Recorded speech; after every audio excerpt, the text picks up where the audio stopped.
Let us now explore the crucial territory of safety and quality initiatives within the field of health informatics.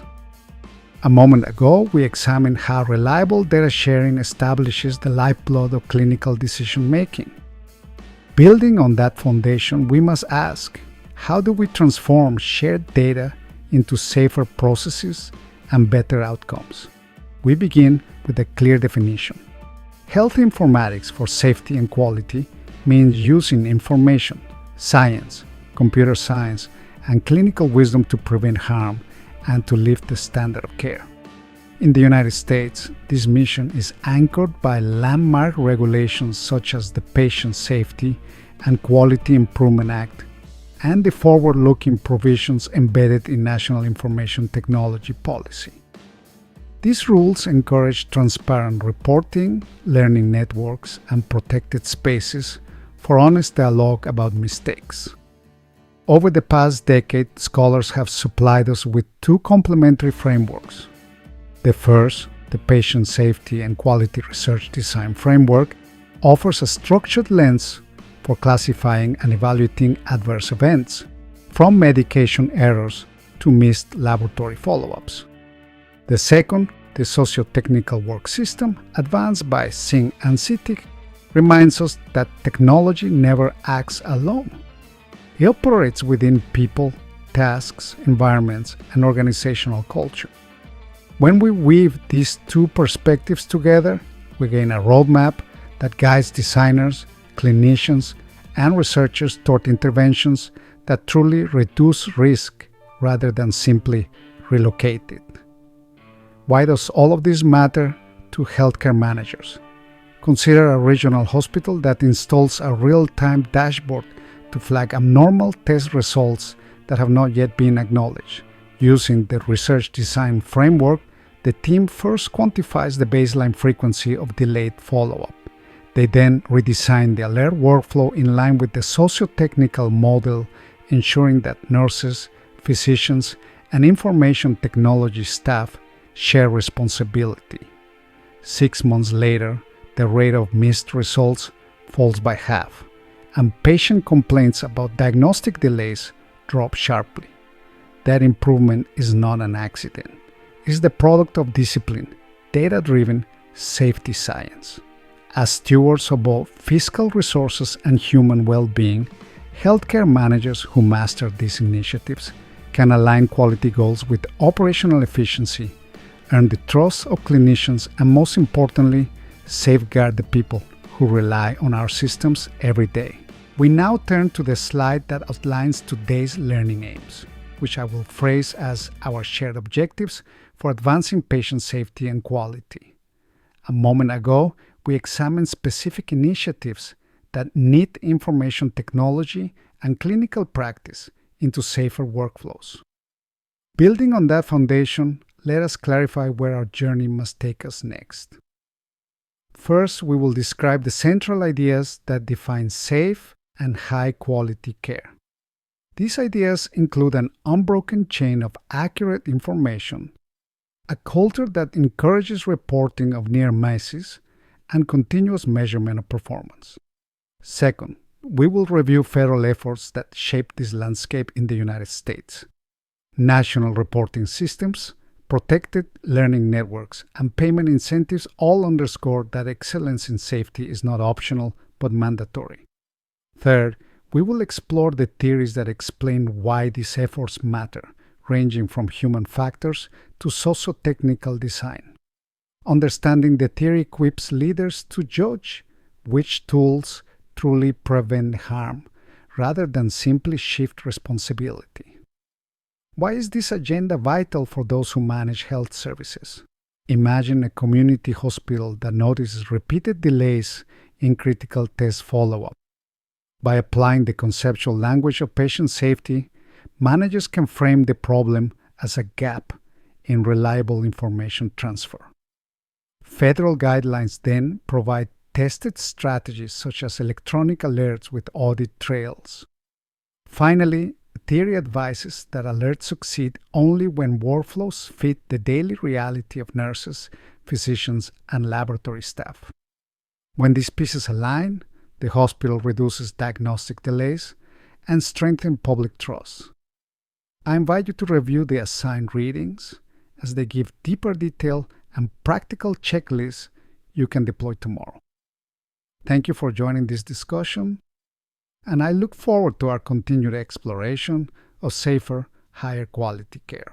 Our next discussion focuses on the vital idea of patient safety, and I will phrase the slide's title in a different way: Safeguarding Patients from Unintended Harm. A moment ago, in the objectives slide, we set our compass toward understanding core concepts, national initiatives, and theoretical foundations. Now we step into the first and most fundamental concept itself. The Institute of Medicine defines patient safety as freedom from accidental injury produced by medical care or medical errors. An error, in turn, is the failure of a planned action to reach its intended result or the choice of an unsuitable plan to reach that result. These words matter because they shift attention from blame to process. If an error is a process failure, then leaders can redesign the process and reduce harm. Why is this essential for healthcare management? Safety incidents erode public trust, increase length of stay, and raise costs through litigation and readmission penalties. Managers therefore hold both an ethical and financial stake in prevention. Consider a mid-sized hospital that experiences repeated medication discrepancies during weekend shifts. Leadership convenes an interprofessional team, maps the drug administration workflow, and discovers that handwritten orders still enter the system late at night. Replacing that step with a barcode-based ordering module plus staff coaching cuts transcription errors by 70% in 3 months. The lesson is clear. When managers treat safety as a system property, measurable improvement follows. As we close, remember that lasting progress depends on informed action. Please set aside time to dive into the assigned reading materials. They offer detailed checklists and case studies that will enrich your practice and spark thoughtful discussion in our next session. Thank you for your attention, and I look forward to continuing this journey towards safer, higher quality care. In our last segment, we explored the meaning of patient safety and how freedom from unintended harm underpins every clinical encounter. Building directly on that foundation, I invite you to consider the broader idea displayed on this slide, which I will phrase as achieving excellence in the quality of care. Whereas safety asks us to avoid injury, quality challenges us to deliver the right care in the right way to every person, every time. 6 attributes guide this pursuit. Care must be safe, shielding patients from preventable damage. It must be effective, drawing on the strongest scientific evidence so that each intervention offers more benefit than risk. Care must be patient-centered, which means that personal values and preferences guide every decision. It must be timely, reaching the bedside without avoidable delay. Quality also demands efficiency, so precious people, supplies, and funds are never wasted. Finally, care must be equitable, extending the same high standard to all, regardless of heritage, income, or geography. For healthcare managers, these attributes are not abstract ideals, but daily operating targets. Imagine a community clinic that notices prolonged wait times for specialist referrals. By mapping the referral workflow against the 6 qualities, managers see timeliness and equity gaps.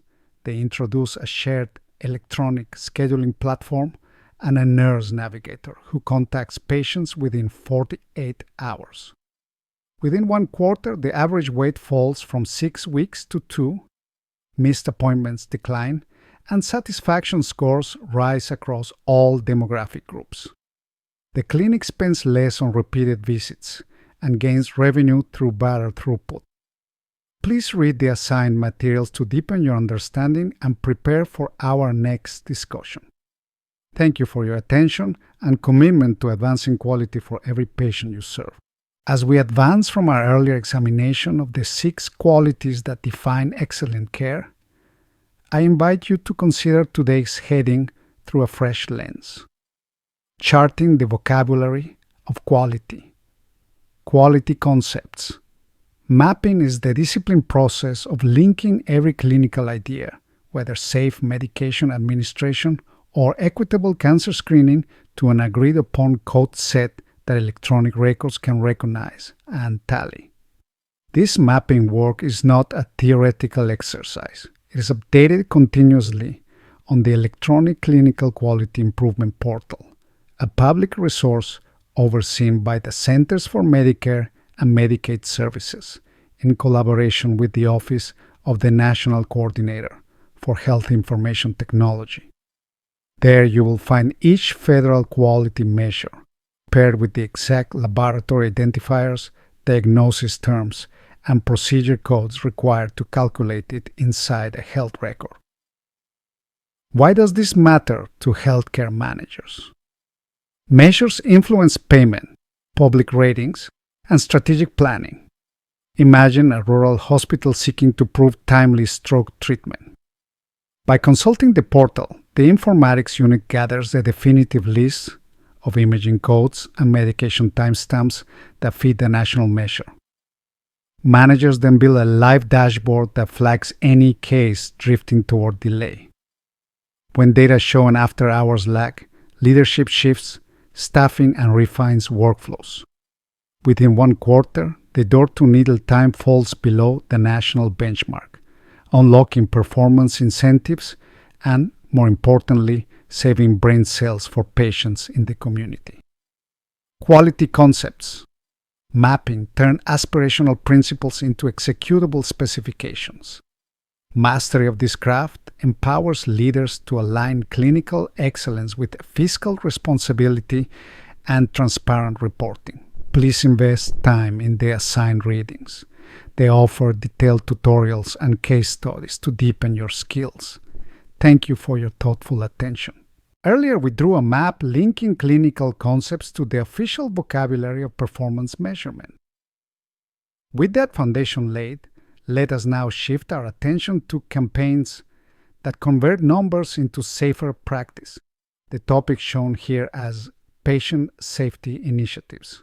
Several national movements drive this work. The Joint Commission releases the National Patient Safety Goals, a yearly set of high-priority hazards and corrective actions. The Leapfrog Group amplifies transparency by rating hospitals on infection control and medication accuracy. The Centers for Medicare and Medicaid Services adjusts payment through its roster of hospital-acquired conditions and through pay-for-performance programs that reward steady improvement. The meaningful use rules require electronic health record systems to capture and report safety indicators. The National Committee for Quality Assurance and the Utilization Review Accreditation Commission weave similar expectations into accreditation for health plans and networks. Together, these initiatives create a mosaic of accountability that spans bedside practice, organizational governance, and national policy, and drives continuous learning across the entire system. Why should a manager care? Measures influence mission and margin. Non-compliance brings penalties and poor public grades, while success earns incentives and community trust. Consider a medical center grappling with central line infections. By aligning daily huddles with national patient safety goals and reporting through the Leapfrog portal, leaders secure funding for antimicrobial catheters, coach staff in sterile technique, and post-infection data for staff and families. A year later, infections fall by 2/3, lifting the hospital above the Centers for Medicare and Medicaid Services penalty line and releasing funds for additional improvements. As you study the assigned readings, note how each initiative offers practical levers to turn policy commitments into local action. Let us now move from the national safety campaigns we just explored to the deeper blueprint that makes those campaigns succeed. A perspective I will call the socio-technical view of healthcare work systems. Whereas the previous slide highlighted external incentives, this one invites us to look inward and understand how care actually happens minute by minute. A work system, in the words of patient safety scholars, includes the many interacting technical elements such as hardware, software, and networking infrastructure, and the non-technical elements such as clinical workflow, internal organization policies, people, the physical environment, and external rules that together shape patient safety when we use health information technology. The power of this definition is that it refuses to blame a single device or a single person for harm. Instead, it shows managers where to adjust the balance among tools, tasks, and culture so that errors become rare outliers rather than daily threats. Consider a regional medical center planning to introduce voice-activated order entry. A narrow focus on the microphone and the software could overlook the busy intensive care setting, the competing alarms, and the differing accents of clinicians. By applying a socio-technical framework, managers first shadow nurses and physicians to map workflow noise patterns, then redesign the physical layout to reduce echo, and finally create training sessions that simulate real conditions. The result is a system that captures orders accurately during crises, cuts transcription errors, and earns rapid clinician acceptance. For leaders, the lesson is clear. Lasting safety arises when technical investments are integrated with human factors, policy alignment, and environmental design. This holistic lens allows scarce resources to flow toward changes that truly reduce risk. I encourage you to delve into the assigned readings to see practical checklists and case studies that bring these ideas to life. Having just examined how technology and human factors interlock within a socio-technical work system, let us widen the lens and consider the guiding frameworks that underpin every quality and safety effort. I like to call this slide the foundations of excellence, although you will see it titled Quality and Safety Frameworks. The first cornerstone is Donabedian's model, which appraises care through three interdependent domains. Structure refers to the resources and organizational arrangements that make care possible. Process captures the actions clinicians and patients take within those structures. Outcomes reveal the tangible results in health status, satisfaction, and cost. When managers trace a safety problem back through these layers, they can decide whether to invest in equipment, redesign workflow, or coach behavior. Alongside that analytic tool stands the socio-technical work model pioneered by Singh and CITIC. It reminds us that health information technology is only as safe as its integrity, availability, and confidentiality, that the daily use of that technology must be error-resistant, and that data should continuously feed learning loops that raise patient safety. Imagine a metropolitan hospital rolling out a new infusion pump interface. Using Donabedian, leaders first check whether structural elements such as network bandwidth and bedside space meet specification. They then observe the process, noting how nurses program dosages under time pressure. Finally, they track outcomes like medication errors and alarm fatigue. In parallel, the socio-technical model prompts a cybersecurity review, a usability simulation, and an analytics dashboard that highlights near misses in real time. Together, the two frameworks transform a device purchase into a resilient, measurable leap in safety. For healthcare managers, mastering these frameworks means turning abstract policy goals into concrete, budget-aligned action plans. I encourage you to explore the assigned readings, which provide detailed checklists and real-world case studies that will enrich your strategic toolkit. Building on the dual frameworks we just explored, tone obedience, structure, process, outcome lens, and the socio-technical view of war systems, our next step is to ask how theory can guide the everyday use of health information technology.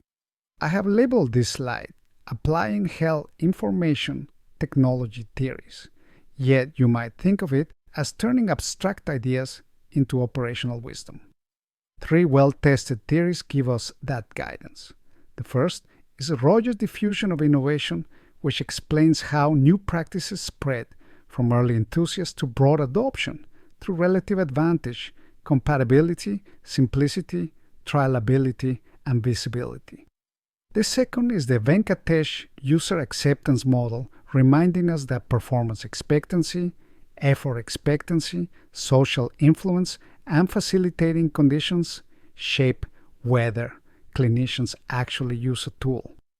The third is Hutchins' theory of distributed cognition, which views knowledge as something that resides across people, artifacts, and the environment, rather than inside a single mind. Why should managers care? Because investments succeed only when technology fits the social fabric of work.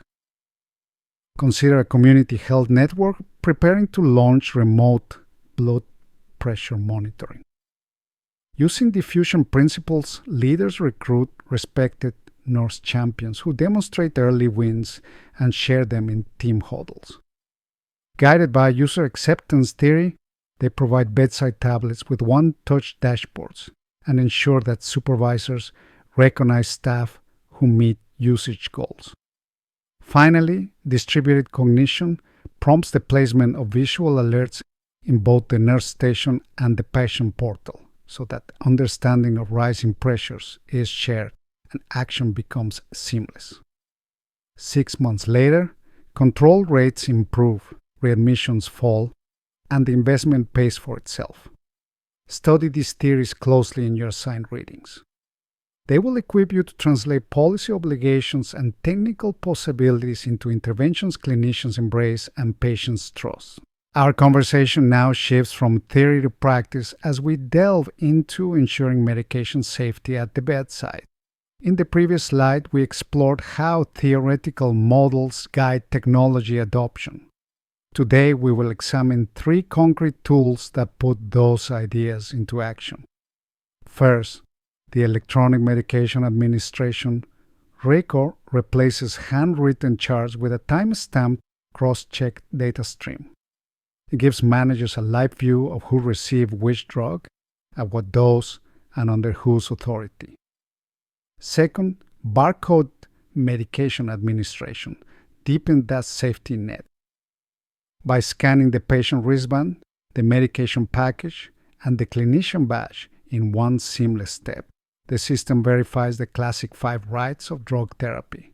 Third, smart infusion pumps protect the most vulnerable interface of all, the intravenous line, by comparing program rates against a library of evidence-based limits and sounding an alert before an overdose can occur. Why does this matter to healthcare leaders?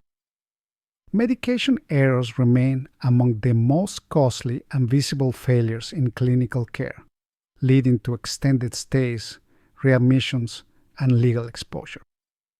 Integrating these technologies therefore pays dividends in both human and financial terms. Consider a mid-sized children's hospital facing a spike in dosing errors for intravenous antibiotics. Administrators deploy a combined EMR and barcoding platform. Then link smart pumps to the same database. Pharmacy staff update drug libraries weekly, while nursing managers run compliance dashboards each morning. Within 6 months, the error rate falls by 80%, and length of stay for sepsis cases drops by nearly a day, freeing beds and preserving scarce nursing hours. This example illustrates that medication safety is not a solitary gadget. but a coordinated ecosystem, one that thrives only when leaders align technology, workflow, and culture. Please review the assigned readings for detailed implementation, guides, and case studies. Thank you for your attention. I look forward to our continued journey towards safer, higher quality care. We now move from medication safety to a fresh horizon, the ongoing mastery of chronic illness screening and management. While safety tools guard each dose, long-term conditions demand that we engage people in the rhythms of everyday care. In plain terms, quality hinges on helping patients remain active partners in their own prevention and treatment. Health information technology offers a powerful set of levers. Secure patient portals and mobile applications widen access to clinicians, learning materials, and appointment scheduling, removing travel and time barriers that often derail follow-up. Automated reminders and color-coded dashboards foster steady adherence to medication, nutrition, and exercise plans. Decision support within the electronic record nudges clinicians to order age-appropriate cancer screening or adjust therapy when reading drift outside target ranges. Finally, home-based symptom trackers feed real-time data to care teams, allowing early intervention before minor issues become crises. Imagine a county health network serving adults with diabetes. Managers introduce a bilingual smartphone application that logs glucose levels, offers tailored meal suggestions, and links to a video visit portal. Each morning, a population dashboard flags patients with 3 consecutive high readings. Nurses call those individuals, adjust insulin on their protocol, and schedule a virtual dietitian session. 6 months later, average glycated hemoglobin falls by 1 percentage point, emergency visits drop, and patient satisfaction climbs. The network sees lower uncompensated care costs and earns performance incentives tied to quality benchmarks. For healthcare leaders, the lesson is simple: technology that invites patients into daily decision-making converts guidelines into habits and habits into outcomes. I encourage you to study the assigned readings, which detail practical steps for deploying these tools at scale. Our attention now turns to a set of results often called nursing-sensitive quality outcomes, the measures that reveal how frontline nursing practice shapes the health and dignity of every patient. In our last discussion, we saw how digital tools keep individuals with chronic illness actively involved in their own care. That same partnership of information, workflow, and culture drives success here. Health information technology equips nurses to monitor risk, detect trend changes, and apply evidence-based protocols before harm occurs. 3 outcomes stand out. First, fall prevention, dashboards that combine medication profiles, gait scores, and call bell response times let staff intervene with mobility aids or toileting schedules before a patient reaches the floor. Second, pressure ulcer prevention. Smart mattresses that track micro-movement and alert staff. When repositioning is overdue, reduce tissue injury in long-stay units. Third, infection control. Real-time alerts, flag missed hand hygiene events, or extended catheter dwell times, curbing the spread of hospital-acquired infections. Why does this matter to healthcare managers? These events lengthen stays, trigger penalties, and erode community trust. Investments that empower nurses to act early therefore pay both moral and financial dividends. Consider a rehabilitation hospital with a stubborn fall rate. Leaders integrate the electronic record with wearable bed exit sensors, display risk scores at the unit hub, and assign a mobility technician to high-risk rooms during shift changes. Within 6 months, falls drop by 40%, workers' compensation claims decline, and the facility qualifies for a pay-for-performance bonus. Staff morale soars when they see data confirming their success. The lesson is clear. When nurses have timely data, clear protocols, and managerial support, quality rises and cost diminishes.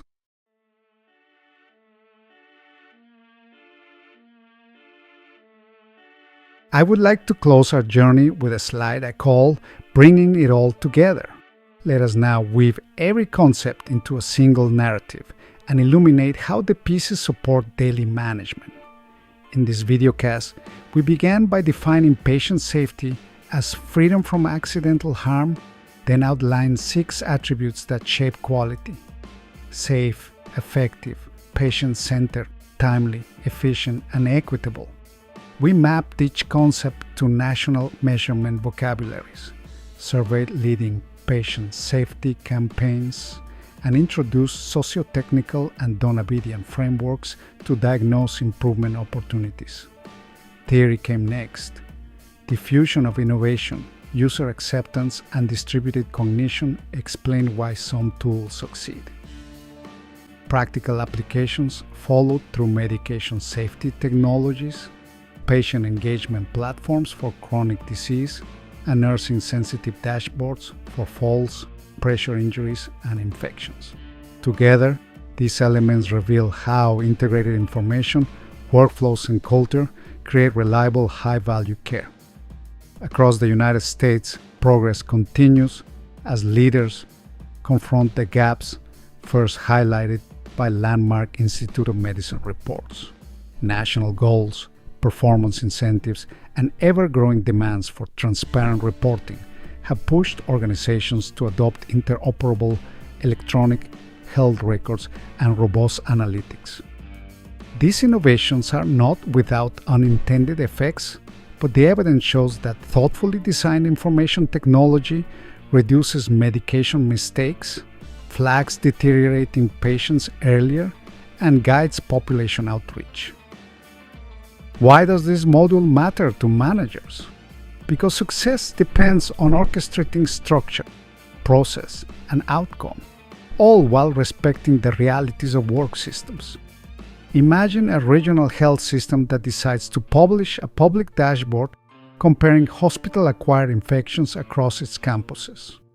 Executives secure reliable data feeds from electronic records, train unit leaders in root cause analysis, and establish a learning collaborative that meets every month. Within a year, infection rates converge toward those of the best performing site, insurance penalties decrease, and the community gains confidence in local care. The enduring lesson is clear. Quality and safety are strategic assets. When leaders align national frameworks, local workflows, and patient engagement tools, better outcomes follow naturally. As we conclude this module, I invite you to delve into the assigned readings. They provide deeper case studies, implementation checklists, and reflective questions that will sharpen your ability to lead improvement initiatives with confidence. Thank you for your sustained attention and thoughtful participation.